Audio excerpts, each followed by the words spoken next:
pertanyaannya adalah dari Pandapotan Pardosi. Dari Pandapotan Pardosi, selamat sore, saya ingin bertanya. Ini pertanyaan saya yang ke-6. Dalam Yeremia 31 ayat 33 sampai 34, tidak usah lagi orang mengajar sesamanya. Dalam Matius 28 ayat 19 sampai 20, pergilah dan ajarlah mereka. Sepertinya kedua ayat ini kontra. Mohon penjelasan. Tuhan memberkati tim tajam. Saya baca, pendeta. Kita baca dalam Yeremia 31.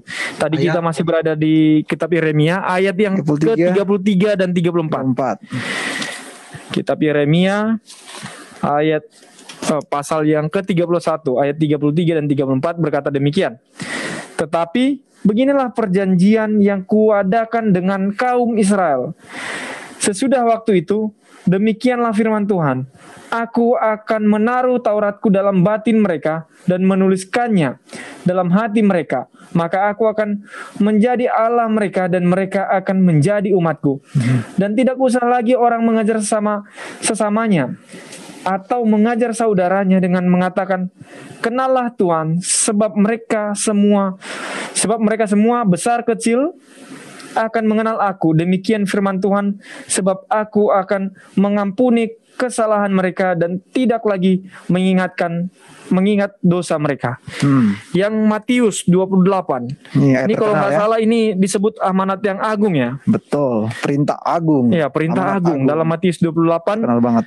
Ayat 19 dan 20. Karena itu, pergilah, jadikanlah semua bangsa muridku dan baptislah mereka dalam nama Bapa dan Anak dan Roh Kudus, dan ajarlah mereka melakukan segala sesuatu yang telah kuperintahkan kepadamu, dan ketahuilah aku menyertai kamu senantiasa sampai kepada akhir zaman.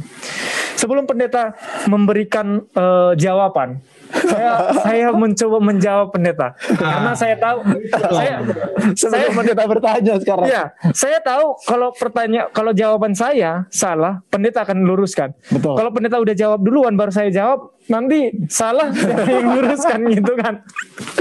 Jadi terjadi ini perubahan dalam diri kita berdua sekarang jadi host ya. Kita harus berpikir juga. Saya baca apa yang saya dapat.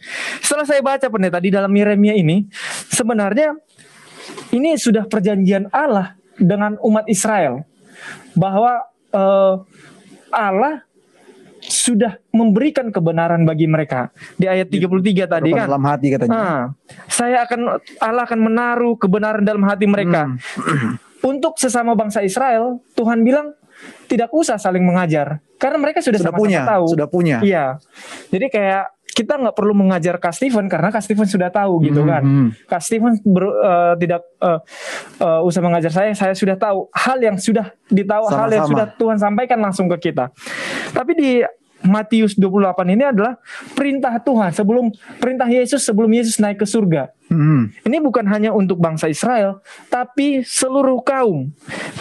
Jadikan semua bangsa muridku, untuk semua bangsa, bukan hanya bangsa Israel. Dan jadikanlah mereka jadi seperti itu, dan baptislah mereka seperti itu. Bagaimana pendeta? Pendeta? Saya coba memahami. Luar biasa Jeffrey dan Stephen. Saya melihat bahwa Tuhan memberkati kalian berdua sehingga kita membaca Alkitab dengan pertolongan Tuhan dan membaca dengan teliti, itu sungguh luar biasa. Betul sekali.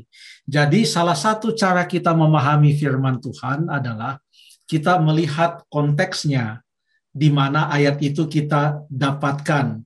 Sebab kalau kita hanya mau mengambil sepenggal kalimat atau beberapa kata, contohnya dalam ayat ini dikatakan, tidak usah lagi orang mengajar sesamanya atau mengajar saudaranya.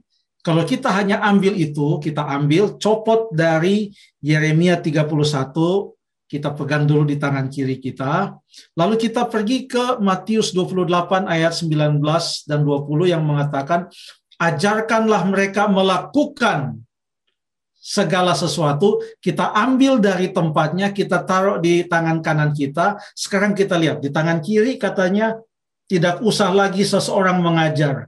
Di tangan kanan, ajarkanlah mereka. Kita lihat loh kok bertentangan. Tapi untunglah Saudara Pandapotan Pardosi dalam pertanyaannya mengatakan sepertinya kedua ayat itu kontra. Kenapa sepertinya?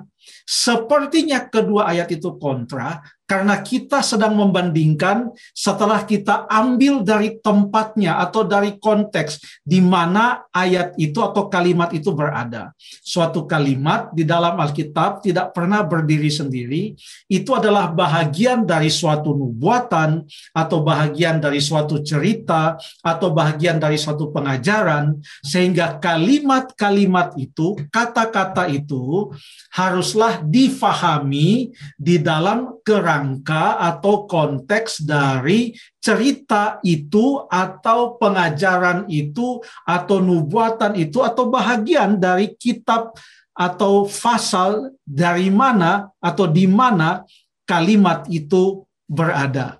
Jadi apa konteks di Yeremia pasal 31?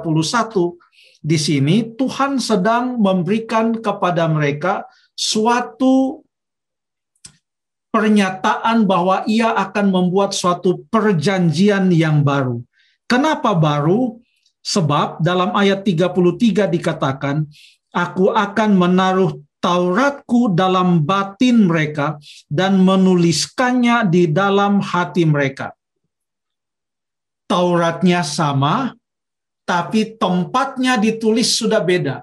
Kalau dulu Taurat itu atau 10 perintah Tuhan itu ditulis di atas loh batu, sekarang dalam perjanjian yang baru, Taurat itu 10 perintah yang sama akan Tuhan tempatkan atau taruh di dalam batin mereka dan menuliskan di dalam hati mereka.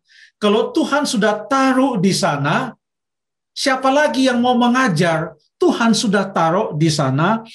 Lalu ayat 34 diberikan alasannya mengapa tidak usah lagi orang mengajar sesamanya atau mengajar saudaranya dengan mengatakan kenallah Tuhan. Karena kata kenallah Tuhan ini adalah ajaran yang paling mendasar untuk mengenal Tuhan. Karena dikatakan sebab mereka semua besar kecil akan mengenal aku, demikianlah firman Tuhan. Dan sebab aku akan mengampuni kesalahan mereka, tidak lagi mengingat dosa-dosa mereka. Mereka sudah berdosa dan melanggar perintah Tuhan. Mereka bahkan melanggar perjanjian dengan Tuhan, melanggar perintah Tuhan, melanggar perjanjiannya.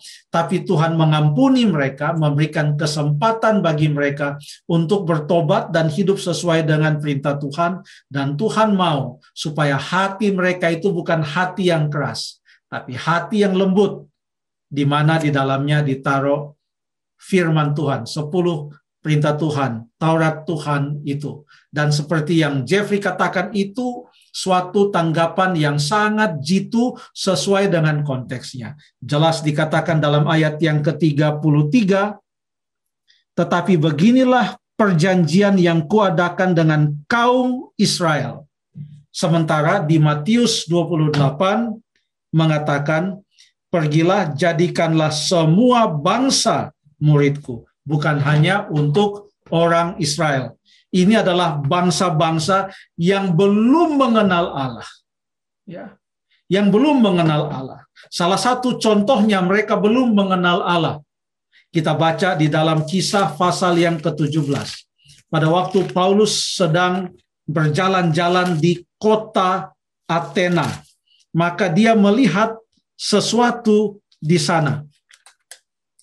Di dalam ayat yang ke-23, dia katakan kepada orang-orang Athena yang sedang berkumpul di sana, sebab ketika aku berjalan-jalan di kotamu, bagus juga kata-katanya, berjalan-jalan di kotamu, dan melihat-lihat barang-barang pujaanmu. Jadi dia lagi jalan-jalan lah sebagai seorang rasul, seorang misionari, datang ke suatu kota, dia lihat ada apa yang di sana, apa yang dia bisa pelajari, apa keadaannya. Ini suatu hal yang sungguh luar biasa. Aku menjumpai juga sebuah mezbah dengan tulisan kepada Allah yang tidak dikenal. Nah, ini bangsa-bangsa yang belum mengenal Allah. Makanya di dalam mesbah-mesbah ditulis kepada Allah yang tidak dikenal. Baru dari situlah Paulus memperkenalkan kepada mereka. Mengapa?